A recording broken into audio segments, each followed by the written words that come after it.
What's up everyone? Today I am bringing you a bronze summer look, and as always we start off with MAC's Soft Ochre Paint Pot, and we are going to be applying that with a blending brush all over the crease and on the lower lash line as well.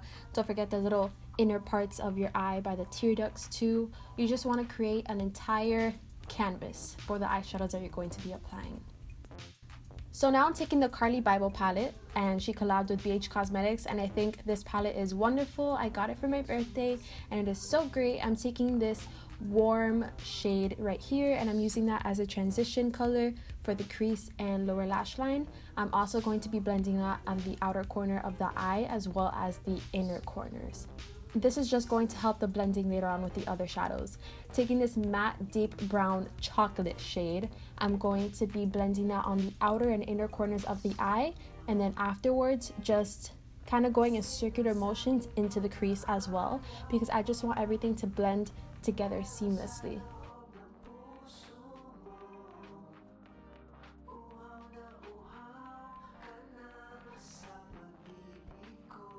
So with the lower lash line, what I like to do is I look up into a mirror and I apply that on the outer corners of the lower lash line, and I connect it to the top outer corner. I don't know if you guys understand that, but I just blend the two together to kind of make a seamless, almost cat eye type of look, cat eye shape.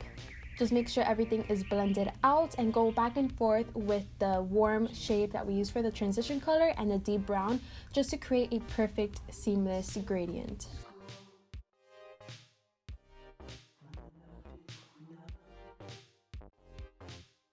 Now I'm taking this super pretty copper shade and I'm going to be applying that with a fluffy little flat shader brush on the middle of the lid where we hadn't put the deep brown shadow on. And I'm just gonna pat that in, making sure that it's as pigmented as possible. And then I'm taking a darker version of that, it's more bronzy, and I'm applying that where we applied the dark chocolate shadow. This is going to create a spotlight effect, which is something that I really enjoy doing. It makes my eyes appear more brighter and more awake. And then I'm taking a pale gold shade and just applying that on the middle of the lower lash line and on the top as well. And this is just going to give us a more third-dimensional look, or three-dimensional look. Taking this matte vanilla shade, we're going to be applying that on the brow bone as our highlight.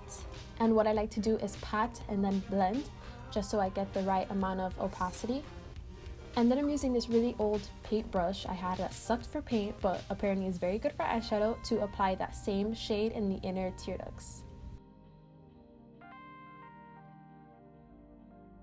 Then dual lash glue. This is a clear white version, and I'm going to be applying my favorite Ardell Wispies Black 110s. They're awesome.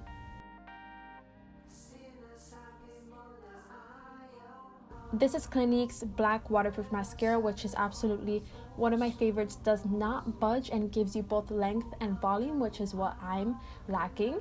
And I'm just applying that on the top and lower lashes. And what I like to do with my lower lashes is then take my ring finger and blend the mascara out, because I feel like it makes everything look a little bit more perfect, like imperfectly perfect and less clumpy. But maybe that's just me. I just find that it works.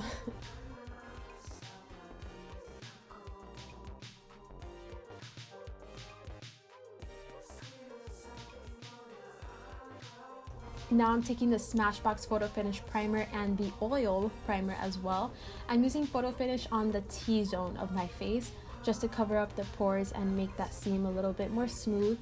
And then I'm using the oil by my cheeks and around the forehead as well. This is just going to give me a more glowy and moisturized look. If I put in the T-zone, I might look a little bit too oily, and I'm already oily enough. So this is Laura Mercier's tinted moisturizer, and I'm using it with a spoon brush that I got for $4 on Amazon because I'm cheap. No, but this honestly works great. It is true, these are pretty much like flawless, and it's more relaxing than your typical blending brush. So this is Bobbi Brown's corrector in Bisque, and I'm taking a fluffy synthetic brush from Real Techniques to blend this on the lower part of my eye where my bags are, and this is just going to correct the bags and then I apply the concealer on top. But first, I'm gonna contour. So I'm starting the contour, which I've never really done before, from the edge of my lips all the way to the top of my ear, right underneath where my normal contour would go. On my forehead, of course, I decided to be dumb and put a little heart. Down my nose bridge, around my nose, chin, and then, of course, a triangle or half moon shape under the eyes.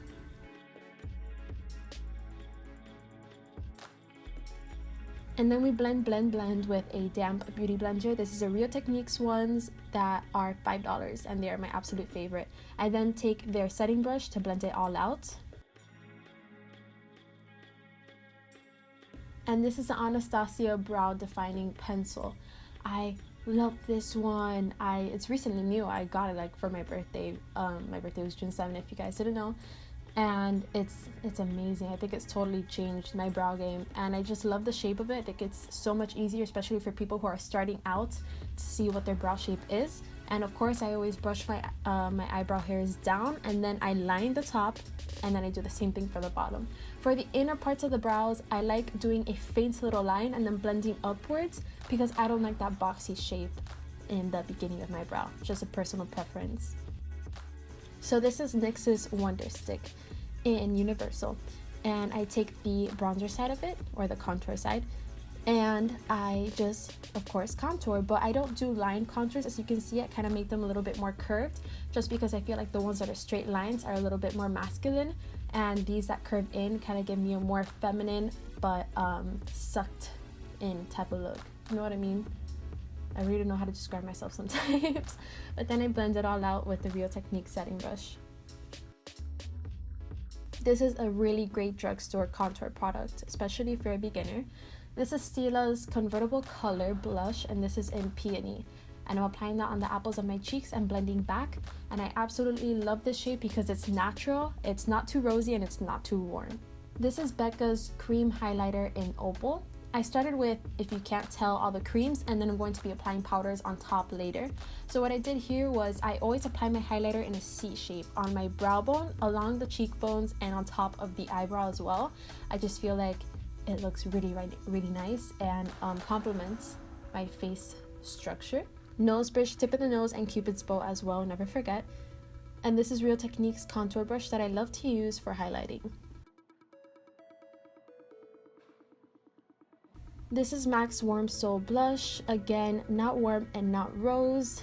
Maybe a little bit more on the warmer side, but I just find it perfect for this look. This is a Benefit Hoola bronzer that I'm going to be applying to bronze up my skin. And this is not the only bronzer that we're using. Yes, because I'm taking this dark golden bronzy shade, beautiful, from the Carli Bybel palette. And I'm going to be using a big fluffy Real Techniques brush to blend it all out along my cheekbones as well. I just went to town with the glow today. This is Becca's Opal highlighter, but the powder version. And then I kind of set that cream highlighter that we put on earlier. And just look at that glow. Yes, yes, Michi. Now it's time for lips. I'm taking NYX's Mauve lip pencil, and I'm just going to be filling in my lips entirely. We always have that natural white line that I like to fill in. This is Anastasia Beverly Hills Pure Hollywood Lipstick. Of course, my camera is out of focus, I'm sorry. But then I'm taking my ring finger and just blending that baby out. I absolutely love this shade. Then we take the Tarteist lip paint. These are gorgeous, and this one is in Namaste. And it's not that different from Pure Hollywood, but what I like to give my lips is like a more three-dimensional look. So I just put that in the middle and just blend it all out.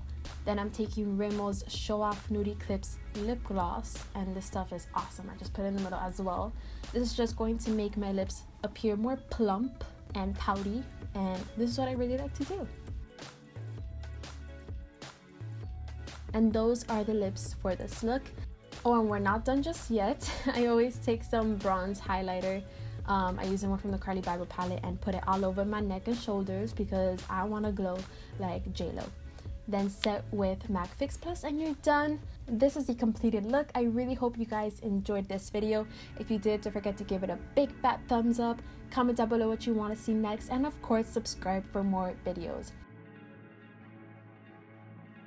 Thank you guys so much for watching, and as always, I love you all very much. Mwah.